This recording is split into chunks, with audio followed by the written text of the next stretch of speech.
Même s'ils le voulaient, les manchots ne pourraient pas accéder au cap Irizar.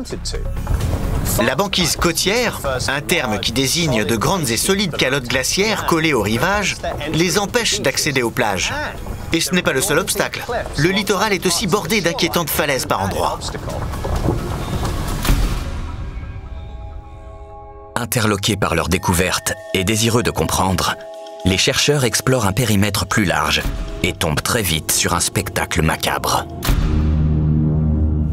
Ils se retrouvent face à des cadavres de manchots à Delhi. Mais pas qu'un ou deux. Ils en voient des dizaines dans des états de décomposition plus ou moins avancés.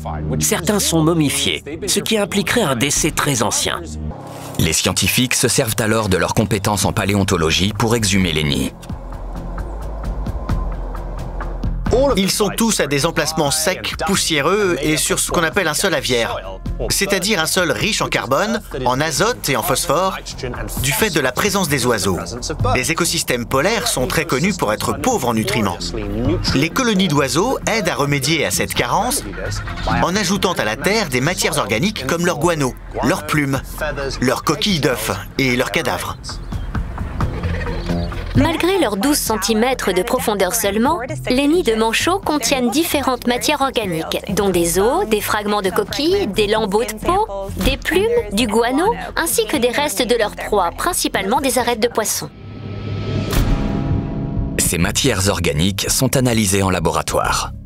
On apprend avec stupéfaction que certains de ces manchots ont plus de 5000 ans et que les individus qui avaient l'air d'être décédés récemment ont en réalité 800 ans. Les analyses montrent que les manchots à Delhi ont occupé le cap Irizar à 3 périodes différentes. La première a commencé il y a 5000 ans, la dernière s'est achevée il y a 685 ans. Leur disparition définitive coïncide avec le petit âge glaciaire, une période de refroidissement mondial qui a eu lieu entre 1300 et 1850 de notre ère. Les températures moyennes ont alors baissé de 2 degrés. Mais pourquoi les manchots ne colonisent l'Amplou que par intermittence? La réponse est sûrement liée au climat. Les périodes chaudes ont dû faire fondre les banquises côtières au début de l'été, permettant aux manchots d'avoir accès à l'Amplou par la mer, au moment de leur reproduction. Ils ont pu nager jusqu'à la côte pour y construire leur nid. Mais quand les températures ont baissé, les plages sont devenues inaccessibles. La glace bloquait l'accès. Ils ont donc dû quitter le cap Irizar, à moins qu'ils ne soient tous morts sur place.